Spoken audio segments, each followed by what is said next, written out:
여러분, 무릎 통증을 단순히 나이 탓으로 넘기면 절대 안 됩니다. 지금은 조금 시큰거리는 정도일지 몰라도 방치하면 몇 달 뒤에는 계단조차 오르내리기 힘들어질 수 있어요. 심지어 화장실 가는 것조차 두려워지는 분들도 많이 봤습니다. 아침에 일어나서 첫 발을 내딛는 순간 찌릿한 통증이 올라오고 의자에서 일어설 때마다 무릎이 뻣뻣하게 굳어있는 그 느낌, 많은 분들이 겪고 계시죠? 무릎은 우리 몸에서 가장 많이 쓰이는 관절이에요. 걸을 때마다, 앉았다 일어날 때마다, 계단을 오를 때마다 체중의 몇 배에 달하는 압력을 견뎌내고 있죠.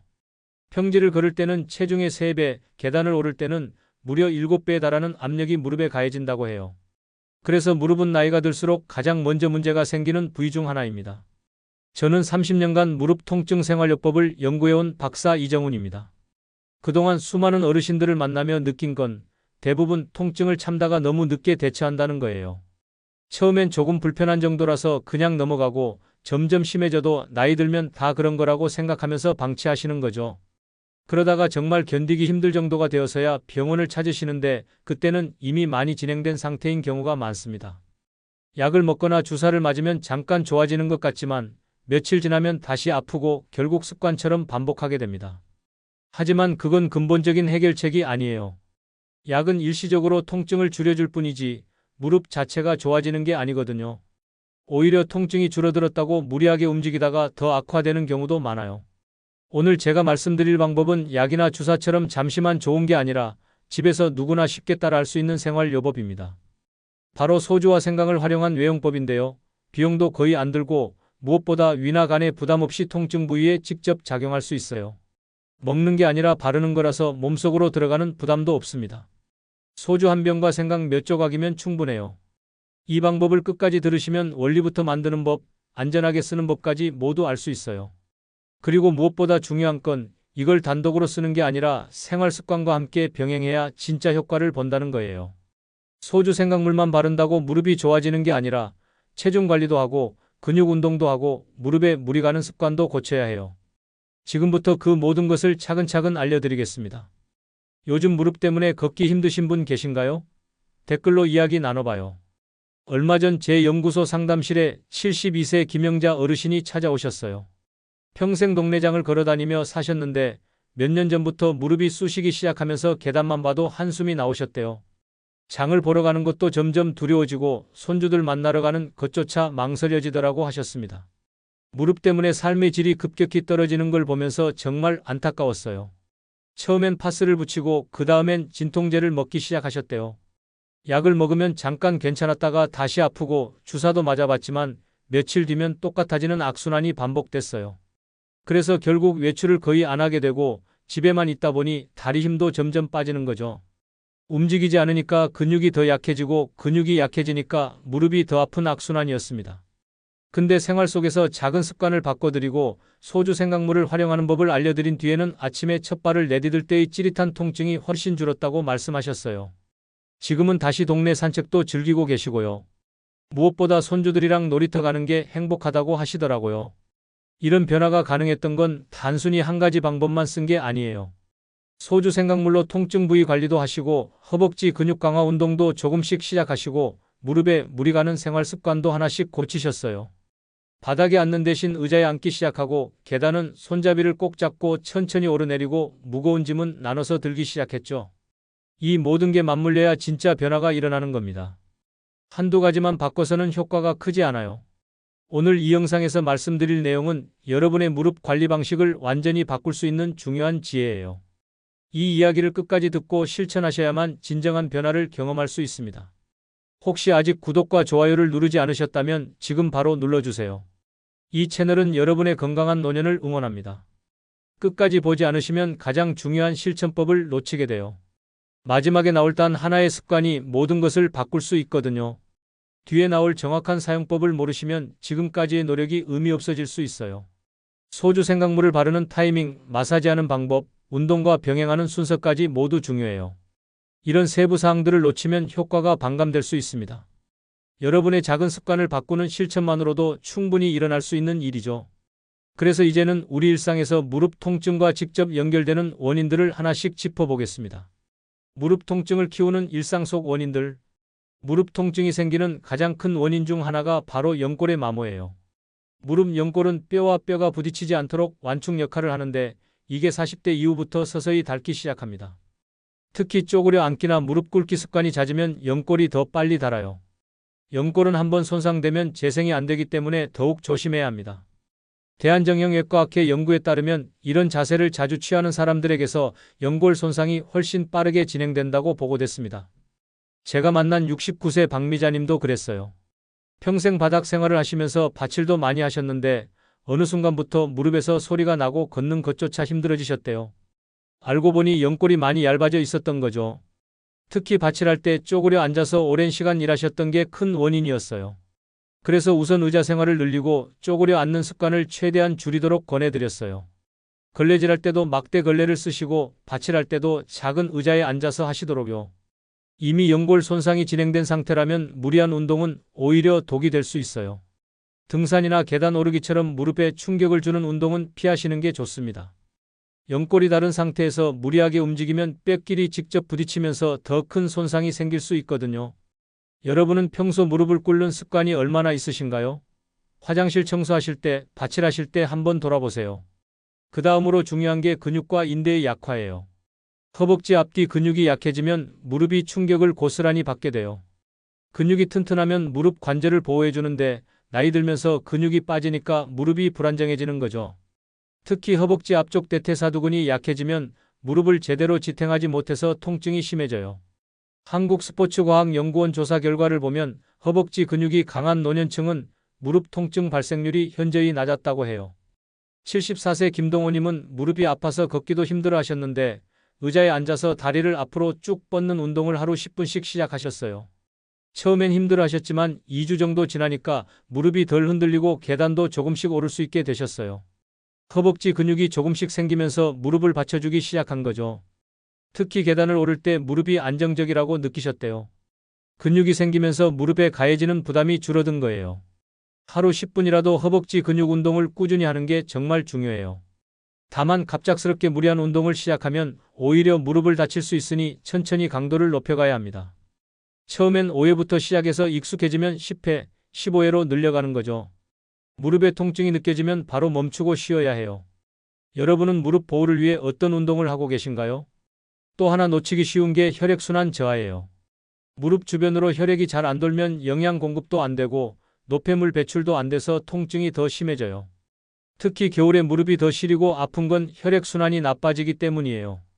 혈액순환이 안 되면 염증 물질도 제때 배출되지 않아서 무릎 주변이 더 붓고 아픈 거죠.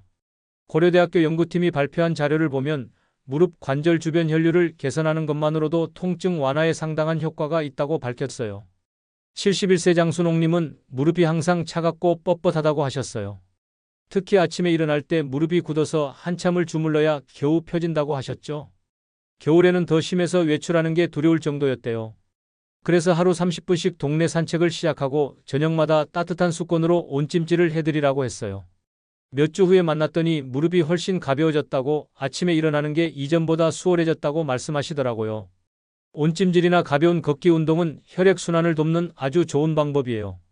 다만 급성 염증이 있을 때, 그러니까 무릎이 붓고 열이 나고 빨갛게 부어올랐을 때는 열을 가하면 안 돼요. 그럴 땐 오히려 냉찜질을 해야 합니다.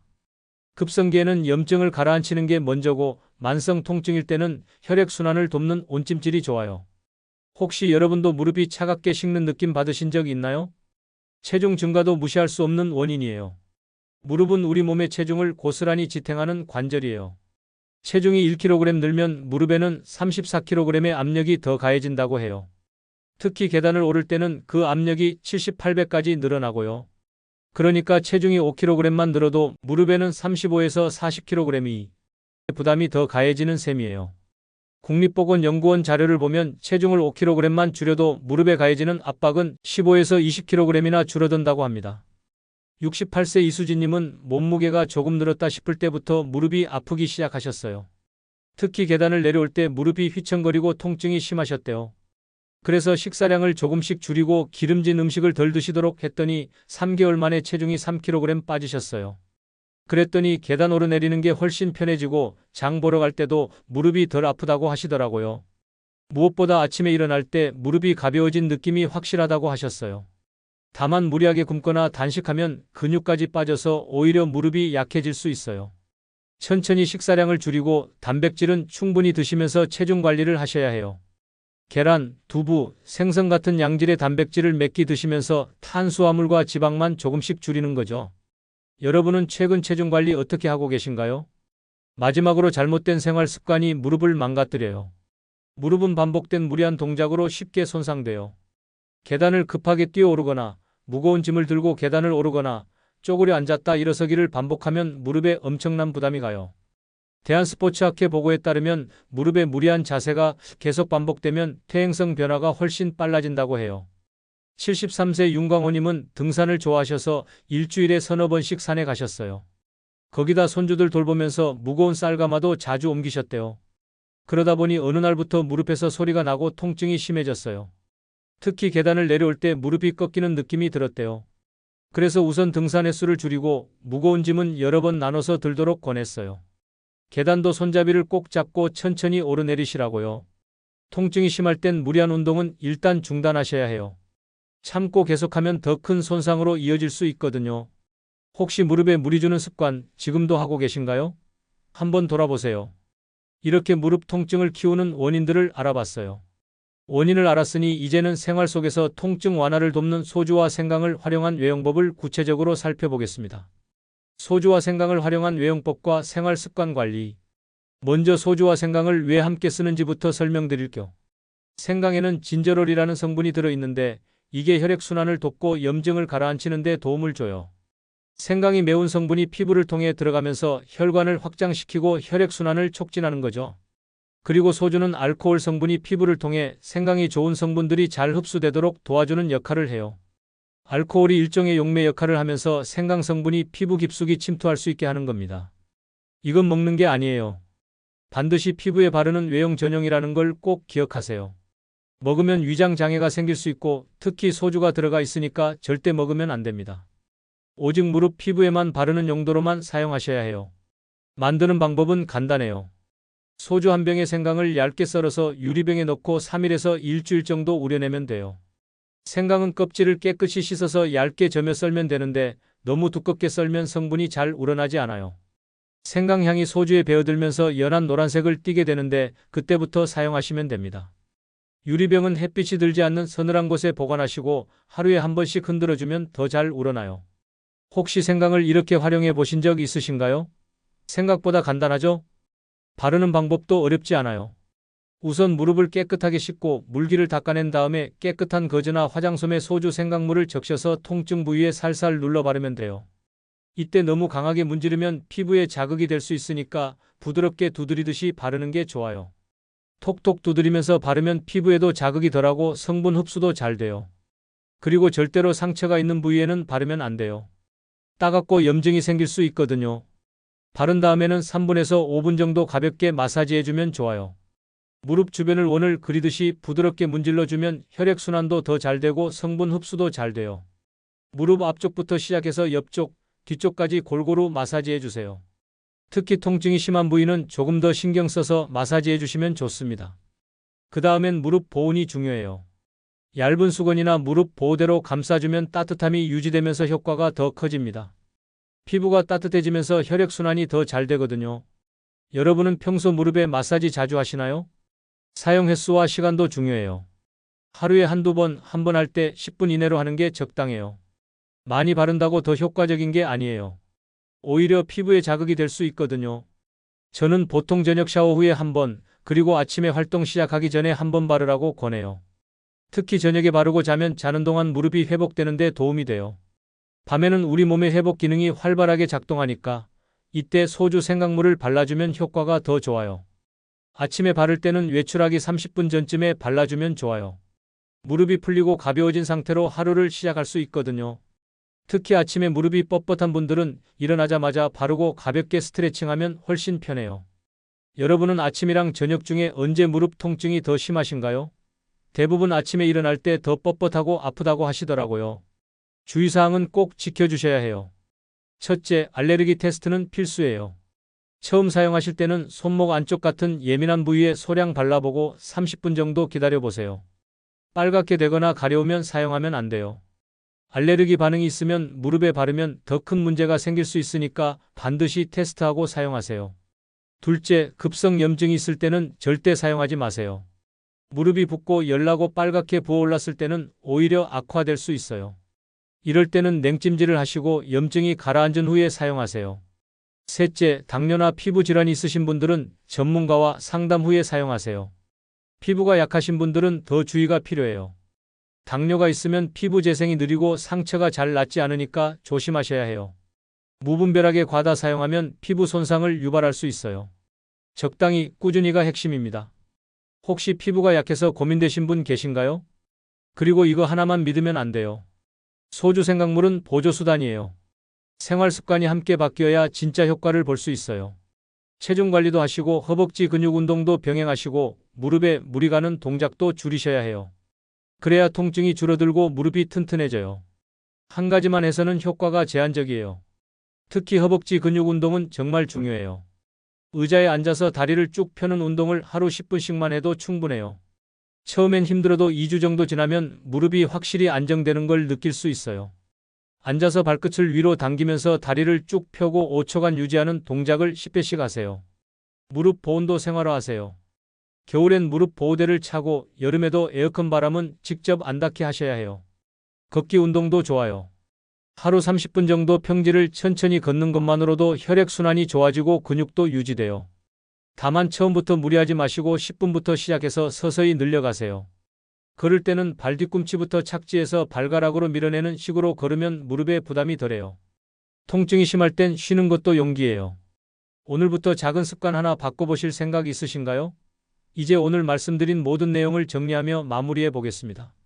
오늘은 무릎 통증을 단순히 나이 탓으로만 생각하면 안 되는 이유, 그리고 생활 속에서 통증 완화를 돕는 방법까지 정리해 드렸어요. 많은 분들이 가지고 있는 잘못된 상식은 무릎 통증은 약과 주사만으로 해결된다고 믿는 거예요. 하지만 올바른 관리는 생활 습관 교정과 보조요법을 함께 병행하는 거예요. 약이나 주사는 일시적인 도움일 뿐이고 근본적으로는 생활을 바꿔야 해요. 제대로 관리하지 않으면 어떻게 될까요? 연골은 점점 더 닳고 근육은 약해지고 결국 걷기조차 힘들어져요. 화장실 가는 것도 두렵고 계단은 아예 포기하게 되죠. 외출도 줄어들고 집에만 있다 보면 우울해지기도 하고 삶의 질이 크게 떨어집니다. 손주들 보러 가는 것도 친구들 만나는 것도 점점 부담스러워지는 거예요. 심하면 침대에서 일어나는 것조차 힘들어질 수 있어요. 반대로 제대로 관리하면 어떻게 될까요? 무릎 통증이 줄어들고 아침에 일어날 때 뻣뻣함이 사라져요. 계단도 가볍게 오를 수 있고 동네 산책도 즐길 수 있어요. 장 보러 가는 것도 손주들이랑 놀아주는 것도 다시 할 수 있게 돼요. 활동량이 늘면서 기분도 좋아지고 삶이 다시 활기를 찾게 됩니다. 친구들이랑 여행도 다시 갈 수 있고 취미 생활도 즐길 수 있어요. 오늘 제가 당장 제안드리고 싶은 단 하나는 이거예요. 하루 10분만 시간을 내서 소주 생강 외용법과 허벅지 근육 운동을 병행해 보세요. 저녁에 소주 생강물로 무릎을 마사지하고 그 다음 의자에 앉아서 다리를 앞으로 쭉 펴는 운동을 10번만 하세요. 이것만 2주 꾸준히 해도 분명 변화를 느끼실 거예요. 변화는 하루아침에 오지 않지만 꾸준히 하면 반드시 옵니다. 작은 변화가 큰 차이를 만들어요. 오늘 시작하지 않으면 내일도 모레도 미루게 돼요. 지금 이 순간부터 여러분의 무릎을 지켜주세요. 소주 생강물 준비하는데 5분, 바르는데 5분, 운동하는데 10분이면 충분해요. 하루 20분 투자로 여러분의 노년이 바뀔 수 있어요. 20분이 아깝다고 생각하실 수 있지만 무릎 때문에 고생하는 시간에 비하면 정말 짧은 시간이에요. 그리고 체중 관리도 잊지 마세요. 식사량을 조금씩만 줄여도 무릎에 가해지는 부담이 확 줄어들어요. 기름진 음식은 줄이고 단백질은 충분히 드시면서 천천히 체중을 관리해 보세요. 하루 3끼 중에 저녁 식사량만 반 공기 줄여도 한 달이면 12kg은 충분히 뺄 수 있어요. 무릎 보온도 중요해요. 겨울엔 무릎 보호대 꼭 착용하시고 여름에도 에어컨 바람 조심하세요. 다음 영상에서는 무릎을 지키는 올바른 걷기 습관의 비밀을 알려드리겠어요. 걷기 운동이 좋다는 건 다들 아시지만 잘못된 방법으로 걸으면 오히려 무릎을 상하게 해요. 어떻게 걸어야 무릎 건강을 지킬 수 있는지, 신발은 어떤 걸 신어야 하는지, 걷는 속도와 시간은 어떻게 조절해야 하는지 자세히 알려드릴게요. 평지 걷기와 경사로 걷기의 차이, 신발 깔창 선택법까지 모두 말씀드리겠습니다. 여러분, 무릎 통증 관리는 선택이 아니라 필수예요. 지금 시작하지 않으면 나중에 후회하게 돼요. 오늘부터 어떤 실천을 해보시겠습니까? 소주 생강물부터 시작하실 건가요? 아니면 허벅지 운동부터 하실 건가요? 여러분의 계획을 댓글로 남겨주세요. 함께 응원하고 격려하면서 건강한 무릎 만들어가요. 여러분 한 분 한 분의 건강한 노년을 진심으로 응원합니다. 다음 영상에서 또 만나요.